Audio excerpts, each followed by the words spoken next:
Welcome back to our channel where we cover all things that you need to know about living, working, playing, eating, breathing in Colorado Springs, Colorado. And also where we record our podcast and you can get to know us personally and where we talk about family, business, kids, family, all that stuff. But without further ado, let's jump into it. All right, so today we're going to talk about things that you should research before you move to a certain neighborhood in Colorado Springs. These are topics or areas that you should really do some due diligence on. Of course, if you have an agent, they'll help you with some of the things, but as agents, we do have limitations by law on what we can research for you. So after we give resources, some of that work falls on you. So we'll start off with the first one, which is crime rates. Yes. So obviously there's crime everywhere. Here in Colorado Springs, we're not a huge city. I think we're about 500,000.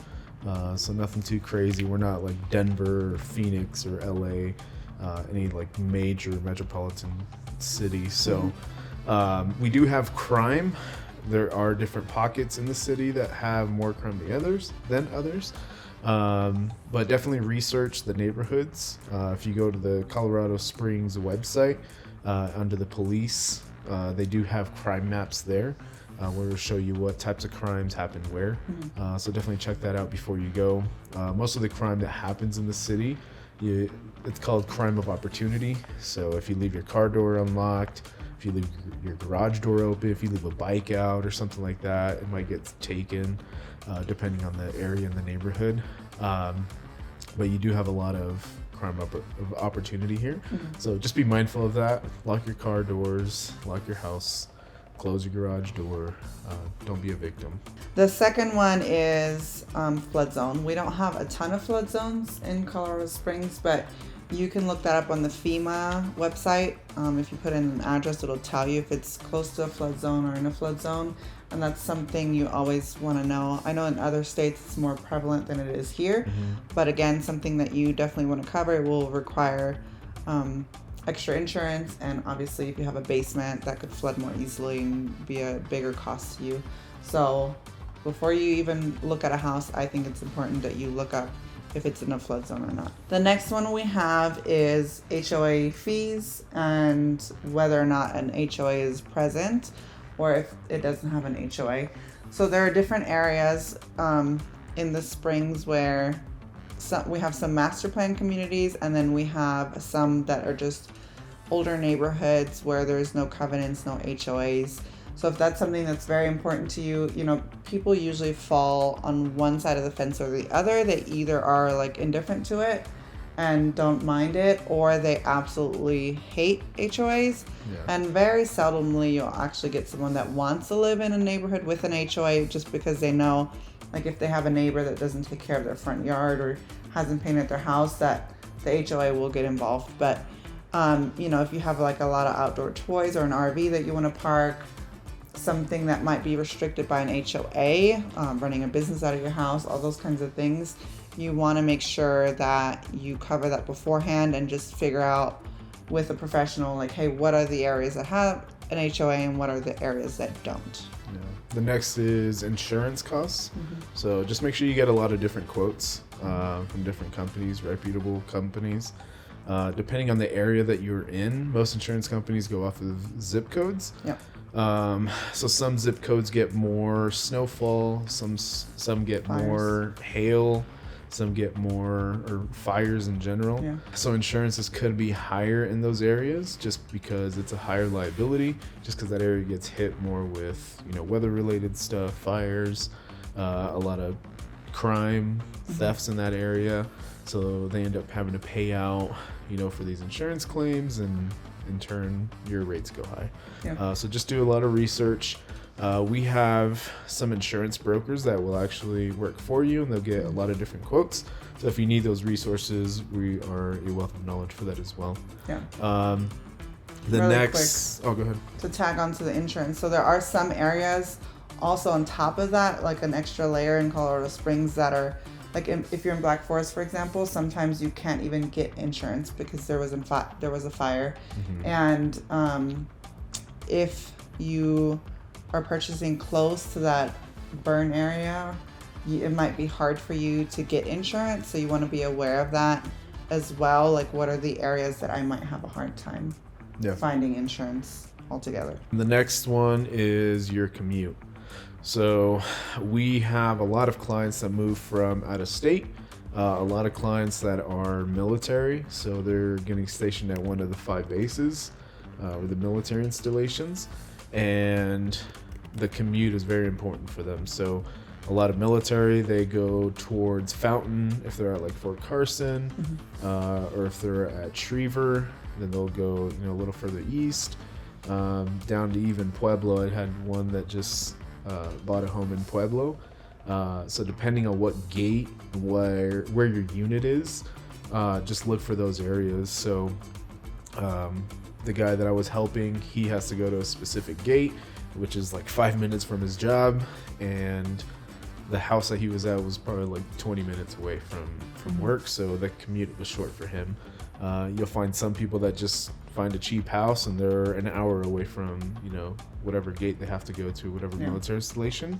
So just ask around, do your maps, map it out at different times of the day, just because if you're going to be if you have to be at work at 7, 8 in the morning, you might catch some traffic. There's usually nothing crazy here. You could probably get anywhere in the city within 30 minutes or so. But again, if you hit morning rush hour or lunch traffic, or in the evening traffic trying to get home, just make sure that you're aware of all of those. Yeah. The next one is going to be property taxes. So in Colorado Springs, there are areas again where homes were built in the 70s, 80s, so they've been paying into like the school system, the city for much longer, and the taxes there are much lower. Whereas like in District 20, District 38, some of the newer communities, your taxes might be 3 or 4 times. They're newer developments.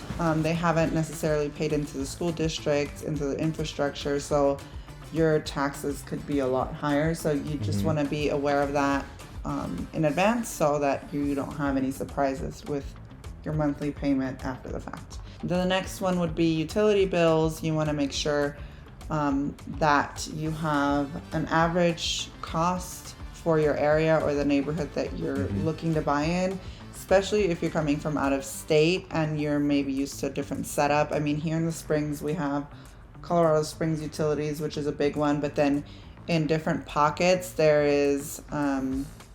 are other providers that will split up like your gas, water, and electric, and sometimes you get it all on one bill. So it really differs, or it depends on what area you're buying in, what your utility costs are going to be, and then of course they do charge a little bit differently as well. So just having that in advance, if you're looking at a specific house, even asking the seller for an average of their bills should help you determine what your average bill for that is going to be. Yeah.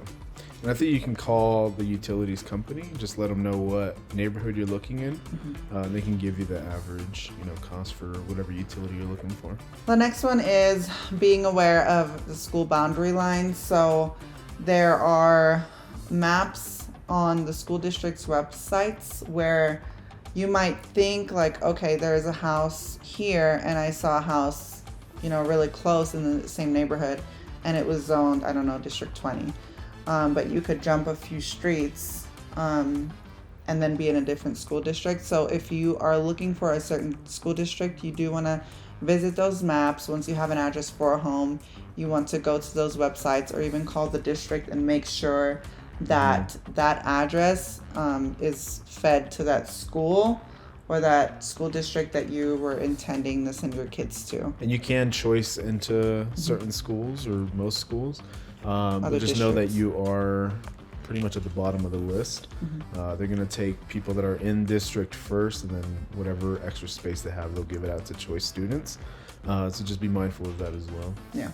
And there are certain schools in the Springs where some parents have had their kids on a wait list since they were like newborns. Yeah. There's not a lot of those schools, but if you have a certain school in mind, just call ahead and see if they have a wait list or if it's easy to get into that school if you're not within the boundary. And the last thing is surrounding developer plans.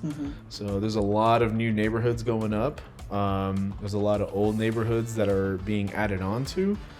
So just ask your realtor about certain neighborhoods or certain builders if you're interested, just to see what their development plans are for the future. So like our neighborhood, for instance, they had stopped building maybe 4 or 5 years ago. And just recently we found out that behind us, where we were once thought that there was nothing going to go up, now there's some, I think, houses going up back there. So just be mindful of that as well. If you pick a neighborhood that you really like, if you like it because, you know, there's nobody behind you, find out what that's zoned for and what else they're probably going to build there in the future. And I think that if you are concerned about like your traffic level or how many people are going to be around you, you should probably buy in an older neighborhood, because if you build in a newer neighborhood and there's a lot of empty stuff around you, chances are it's going to fill up. So it is like, that's in our case, there wasn't a lot, but every year more things are being added on, apartments, more subdivisions, more commercial. So that all brings more traffic, and we knew that going into it. So you just want to be aware of that. And if that's something like, I want it to stay more consistent, like I don't want traffic to increase a ton, then, you know, that we can point you towards different areas, different neighborhoods that are more established, where you don't necessarily have to worry about that. That'll wrap it up for us today on the things that you should research before moving to Colorado Springs, or any neighborhood specifically in Colorado Springs. Again, if you have any questions, concerns, things that we can help with, reach out to us. You can find our contact information in the description below, and we'll catch you guys next time. Thank you.